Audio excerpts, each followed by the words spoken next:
Hello नमस्कार, welcome to my YouTube channel. तो आज हम अलजेब्रिक नंबर थ्योरी की फोर्थ यूनिट की एक और थ्योरम करेंगे जो है the following statements for any ring R equivalent. First one is R is Noetherian. Second one is every non empty set of ideals contains a maximal element. Third one is every ideal of R is finitely generated. तो हमें इनको equivalent prove करना है। उसके लिए 1 implies 2, 2 implies 3 and 3 implies 1 ये prove करेंगे। So first we consider 1 implies 2, इसको प्रूव करेंगे। अब 1 implies 2 means 1 को हम कंसीडर करके चल रहे हैं, 2 को प्रूव करेंगे। So 1 is R is Noetherian. हमें प्रूव क्या करना है कि every non empty set of ideals contains a maximal element. लेकिन हम कंसीडर करके चलेंगे कि एक नॉन एम्प्टी सेट लेंगे जो मैक्सिमल एलिमेंट को कंटेन नहीं करता और कॉन्ट्राडिक्शन शो कर देंगे। Let us consider S be a non empty set of ideals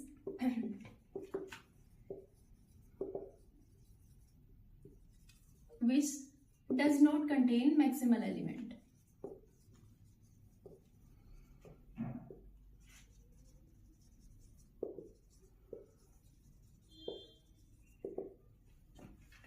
हमने कंसीडर कर लिया इसका है non empty set of ideals है जो मैक्सिमल एलिमेंट को कंटेन नहीं करता। अब S इज non empty, so we can find ideal A1 belongs to S। अब अकॉर्डिंग टू दिस कंडीशन कि इसके अंदर मैक्सिमल एलिमेंट ही नहीं है, that means A1 is not maximal.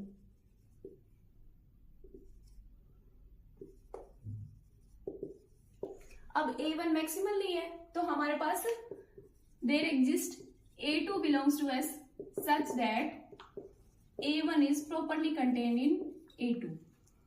अगर ये मैक्सिमल एलिमेंट नहीं है तो हमारे पास एक और आइडियल मिलेगा जिसके अंदर ये कंटेन्ड होगा बस, बट इक्वल नहीं होगा। Means A1 is contained in A2 but not equal to A2। On similar concept हमने कहा है कि S के अंदर क्या नहीं है, मैक्सिमल एलिमेंट। अब मैक्सिमल एलिमेंट नहीं है तो A2 भी मैक्सिमल नहीं होगा। So we can find A3 belongs to S such that A2 is contained but not equal to A3 and so on। इस तरह से हमारी ये सीक्वेंस चलती जाएगी। ये हमारी इनफाइनाइट सीक्वेंस आ जाएगी। A1 is contained in A2 but not equal to A2 which is contained in A3 but not equal to A3 and so on। तो ये हमारी क्या आ गई, असेंडिंग चेन ऑफ आइडियल्स आ गई वो इसकी R की। अब असेंडिंग चेन ऑफ आइडियल्स है, ये टर्मिनेट नहीं हो रही। इस हिसाब से तो हमारा इनफाइनाइट आएगी इसमें टर्म्स, ये टर्मिनेट नहीं होगी क्योंकि इसमें मैक्सिमल एलिमेंट नहीं है। मैक्सिमल एलिमेंट नहीं है तो इसी तरह से ये चलती रहेगी। अब जो फर्स्ट हमने कंसीडर किया था आर इज नोएथेरियन, उसके अकॉर्डिंग क्या होगा कि every chain of ideal ascending chain of ideals must terminate. तो अब जो गिवन था उसके अकॉर्डिंग हमारा क्या आ गया, कॉन्ट्रडिक्शन आएगी कि यहां से तो हमने कहा था कि every ascending chain of ideals must terminate, लेकिन हमारा जो यहाँ आया है वो क्या आया है कि ये जो चेन ऑफ आइडियल्स है, असेंडिंग चेन ऑफ आइडियल्स, ये टर्मिनेट नहीं हो रही। तो यहां से हम क्या कह सकते हैं कि कॉन्ट्रडिक्शन आ गई। कॉन्ट्रडिक्शन किसके अगेंस्ट आई है, अजम्पशन हमने क्या किया था, अजम्पशन करके चले थे कि S does not contain any maximal element, means a non-empty set of ideals does not contain a maximal element। तो यहां से अब उसकी कॉन्ट्रडिक्शन आ गई इसके अगेंस्ट, तो हम क्या कहेंगे, every non empty set of ideals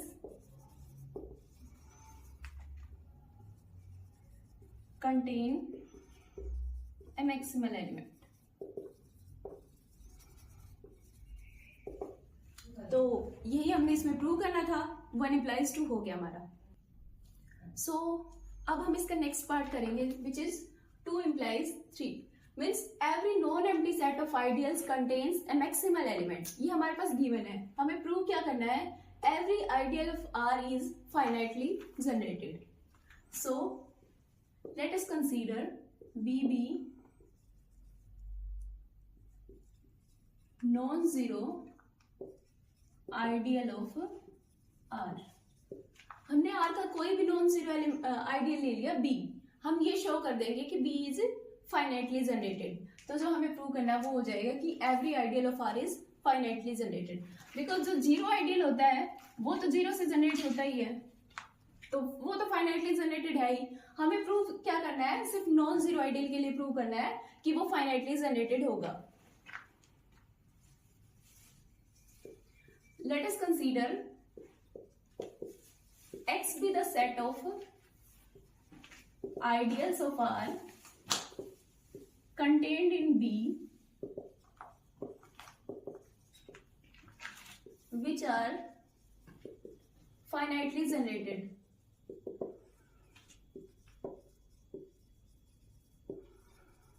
means हमने X जो लिया है वो set of ideals of R है। कौन से आइडियल्स हैं ये, जो B के अंदर कंटेन्ड है और फाइनाइटली जनरेटेड है। That is, if any T belongs to X, that means T is subset of B and T is finitely generated.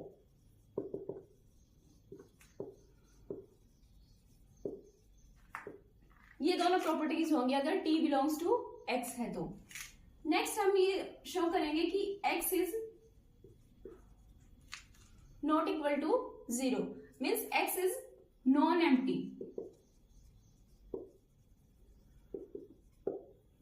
अब X नॉन एम्प्टी क्यों है, because zero ideal belongs to X, क्योंकि जो zero ideal है वो zero से generated है और X से बिलोंग करता है। और अगर X से बिलोंग करता है वो किस कंडीशन में करता है कि सबसेट ऑफ B और फाइनाइटली जनरेटेड हो, तो जो जीरो आइडियल है वो फाइनाइटली जनरेटेड भी है और सबसेट ऑफ B भी है, because ideals of B are also ideals of R। तो यहां से हमारा हो गया कि X इज नॉन एम्प्टी। अब X नॉन एम्प्टी है और फाइनाइटली जनरेटेड है इसके सारे एलिमेंट्स। तो जो सेकंड हमारी थी ये क्या थी statement, every non empty set of ideals contains a maximal element. तो X हमारे पास बन गया non empty set of ideals. तो according to second condition, second statement, हम क्या कह सकते हैं, it will contain maximal element. So let us consider maximal element. हमने क्या कंसीडर किया इसका, A।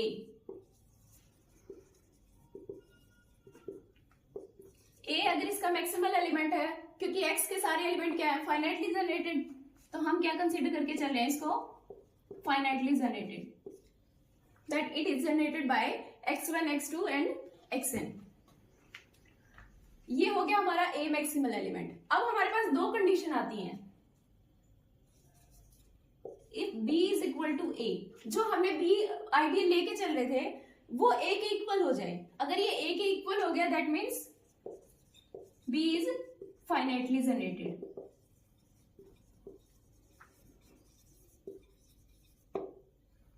अब नेक्स्ट केस जो होगा वो हम क्या कंसीडर कर सकते हैं, B not equal to A।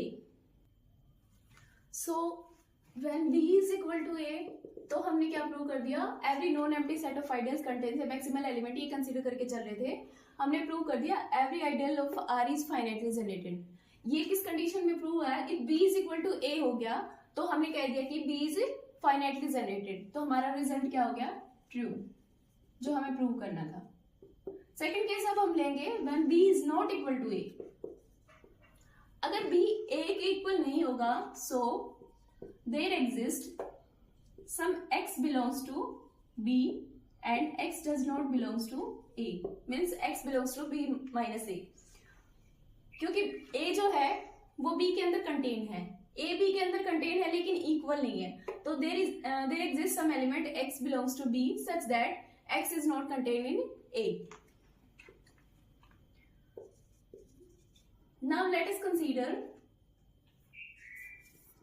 ideal generated by X1, X2, X3 and Xn and X। अब ये जो आइडियल है ये क्या है, फाइनाइटली जनरेटेड है।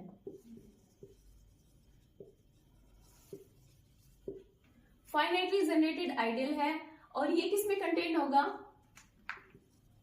B में कंटेन होगा। अब ये जो आइडियल है ये सम ऑफ टू आइडियल्स है। इसको हम इस तरह से लिख सकते हैं, एक second, ideal generated by x1 x2 up to xn plus ideal generated by x। हमने इन दोनों आइडियल्स का सम किया है। अब हमें पता है कि sum of two ideal is again a ideal, ठीक है। तो इनका सम भी क्या होगा, आइडियल होगा। और ये जो सम होगा वो किससे जनरेट होगा, ये जो आइडियल हमारा बनेगा इनके सम से, वो किससे जनरेट होगा, x1 x2 x3 up to xn and x। ये इनके सम का जो आइडियल आएगा वो इनसे जनरेट होगा। अब ये जो आइडियल बन रहा है जो इन एलिमेंट से जनरेट हो रहा है, ये क्योंकि ये तो हमें पता ही है, ये तो जनरेटर्स हम लेके चले थे x के, जो कि उसके आइडियल्स किस में कंटेन है, b में, और ये x जो है ये खुद b का एलिमेंट है। तो इन सबसे जो जनरेटेड आइडियल होगा वो भी किस में कंटेन होगा, b में कंटेन होगा। और दूसरी प्रॉपर्टी क्या है इसकी, ये फाइनाइटली जनरेटेड हमें दिख रहा है। तो यहां से हम क्या कह सकते हैं कि ideal is finitely generated and contained in b, means ये जो आइडियल है दैट बिलोंग्स टू x। अब देखो ये जो आइडियल है ये x से बिलोंग करता है, और जो हमारा आइडियल a था जो कि इन एलिमेंट से जनरेट हो रहा था, उससे क्या आ गया ये लार्जर आइडियल, क्योंकि इसमें x एलिमेंट है और एक्स्ट्रा है जिससे ये जनरेट हो रहा है पूरा आइडियल। तो यहां से हम क्या कह रहे हैं कि जो a आइडियल है उससे लार्जर आइडियल है ये, और x में कंटेन भी है। तो ये किसको कॉन्ट्राडिक्ट करता है, मैक्सिमलिटी ऑफ a। अगर a मैक्सिमल होता तो इससे लार्जर हमारे पास आइडियल मिलता ही नहीं जो x में कंटेन हो। तो यहां से हमारा क्या आ गया, दिस कॉन्ट्राडिक्ट्स मैक्सिमलिटी ऑफ a। अब यहां से हमारे पास कॉन्ट्राडिक्शन आ गई। कॉन्ट्राडिक्शन किसके अगेंस्ट आई है, अजम्पशन क्या लिया था हमने, b not equal to a। तो मतलब ये पॉसिबिलिटी नहीं हो सकती, सिर्फ पॉसिबिलिटी क्या बची हमारी, b is equal to a, और b is equal to a है, that means b is finitely generated. b is finitely generated आ गया, यही हमें शो करना था। Every ideal of r is finitely generated. हम b को कोई जनरल आइडियल लेके चले थे, non zero ideal of r, और उसको हमने शो कर दिया that it is finitely generated. तो हमारे पास यहाँ प्रूव हो गया 2 implies 3। सो नेक्स्ट हम प्रूव करेंगे इसमें इसका third part, which is 3 implies 1। So every ideal of r is finitely generated, that is equivalent to r is Noetherian. हमें ये प्रूव करना है। So let us consider every ideal of R is finitely generated।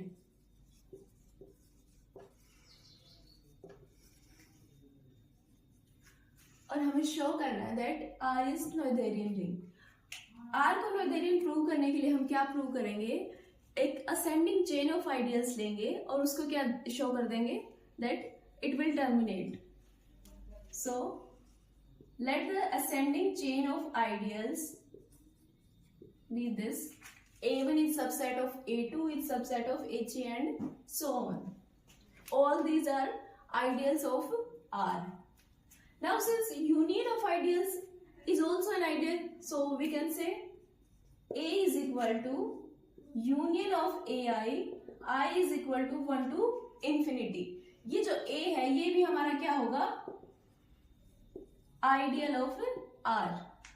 अब हमने जो third statement ले रखी है उसके अकॉर्डिंग ये है कि every ideal of R is finitely generated. So हमने A को कंसीडर कर लिया, किससे जनरेट होता है, x1 x2 up to xn। ये हमने जनरेटेड कंसीडर कर लिया आइडियल A का। अब अगर x1 बिलोंग्स टू A, ये जो है एलिमेंट्स ये A को जनरेट कर रहे हैं, A को जनरेट कर रहे हैं तो मतलब A में बिलोंग भी करेंगे। If x1 belongs to A means union of I is equal to 1 to infinity AI, ये A की वैल्यू है। तो x1 अगर इनकी यूनियन में बिलोंग करता है, that means there exist some index I1 such that x1 belongs to ai1 and xk belongs to aik। ये हमने कंसीडर किया है, जैसे x1 के लिए आ गया कि there exist an index such that x1 belongs to ai1। तो सिमिलरली जो ये और एलिमेंट्स x2 xn वो भी बिलोंग करेंगे a से। उसके अकॉर्डिंग क्या हो जाएगा, हमारा इंडेक्स हम ऐसे कंसीडर कर रहे हैं कि x के जो है वो बिलोंग करेगा ai के आइडियल से। ठीक है, अगर इसके अकॉर्डिंग हम सारे इनको लिखें तो x1 belongs to ai1, x2 belongs to ai2 and so on, xn belongs to ain। अब ये जो इंडेक्स है, हमने इंडेक्स लिए हैं i1, i2 up to in, इनका हमने मैक्सिमम निकाल लिया कि मैक्सिमम देखते हैं क्या आ रहा है इसका, वो हमने कंसीडर कर लिया m। ये हमारा मैक्सिमम हो गया। ठीक है, अगर ये मैक्सिमम है that means ai1 is contained in ai2 and so on and aim तक आएंगे, m इनका मैक्सिमम है। अब जो सारे ai1 ai2 हैं वो इसके अंदर कंटेन है am के अंदर। अब ये जो असेंडिंग चेन ऑफ सीक्वेंस थी, sorry ascending chain of ideals थी जो स्टार्टिंग में हमने कंसीडर करी थी, यहां देखो जिस भी इंडेक्स के लिए हमारे पास यहाँ m की जो वैल्यू आएगी, यहां जब हम आइडियल्स में देखेंगे जहां इंडेक्स m आएगा वहां तक, मतलब ये जो पूरी हमारे असेंडिंग चेन ऑफ आइडियल्स थी इनका यूनियन करने से हमारा क्या आ रहा था a, और वो जो a है वो मैक्सिमम कितना उसके अंदर कंटेन हो जाता है am के अंदर, क्योंकि m उसका क्या है मैक्सिमम इंडेक्स है इनका, जिसके according x1 belongs to ai1, xk belongs to हमने aik लिया है। अब ये जो सारे एलिमेंट्स हैं ये मैक्सिमम कहां तक आ जाएंगे, इस जो आइडियल्स की सीक्वेंस है इसमें am तक सारे उसके अंदर कंटेन होंगे। अब अगर am तक सारे उसके अंदर कंटेन होंगे तो इनसे जो जनरेट होता है आइडियल a वो भी उसके अंदर कंटेन होगा, that means a is subset of am।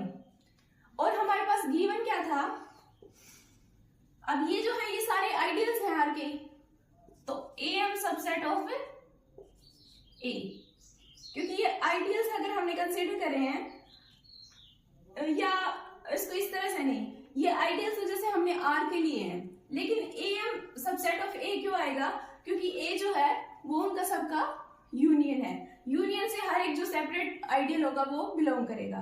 तो यहां से हम कह सकते हैं am is subset of a। ये हमारे पास पहले से था, ये हमने प्रूव कर दिया a सबसेट ऑफ am। ये क्यों आया है, a जो है वो इनसे जनरेट होता है, और ये सारे एलिमेंट्स जो हैं वो मैक्सिमम जो आता है index m, that means am तक अगर हम जाते हैं आइडियल में, ये सारे उसके अंदर कंटेन होते हैं, ये सारे कंटेन होंगे तो a भी उसके अंदर कंटेन होगा। अब यहां से हमारा शो हो गया कि a is subset of am is subset of a हमारा गिवन है, यहां से जो हमने कंसीडर किया था, यहां से हम क्या लिख सकते हैं am is equal to a। ये हमारा शो हो गया कि am a के इक्वल आ गया। अब a हमने लिया क्या था, ये जो असेंडिंग चेन ऑफ आइडियल्स थी इस पूरे का यूनियन। अब यूनियन जो है वो यहां तक मैक्सिमम कोई am था वहां तक ही पूरा हो गया ये यूनियन। ठीक है, तो दैट मीन्स जो आगे वाले हैं वो सारे किसके इक्वल हैं, am प्लस 2 सारे किसके इक्वल होंगे, am के इक्वल होंगे। तो यहां से हम क्या कह सकते हैं कि जो हमारी असेंडिंग चेन ऑफ आइडियल्स थी वो टर्मिनेट होगी एट पॉइंट m, जो हमने मैक्सिमम इंडेक्स लिया था। ठीक है, और यही हमें शो करना था। अब टर्मिनेट होगी तो मतलब ये क्या बन जाएगा, आर नोएथेरियन रिंग बन जाएगा, और यही हमें शो करना था। थर्ड स्टेटमेंट को लेके हमने फर्स्ट को शो कर दिया, that means third and first are also equivalent. So आज की वीडियो में बस इतना ही। अगर आपको वीडियो अच्छी लगी हो तो please like share and subscribe. Thank you.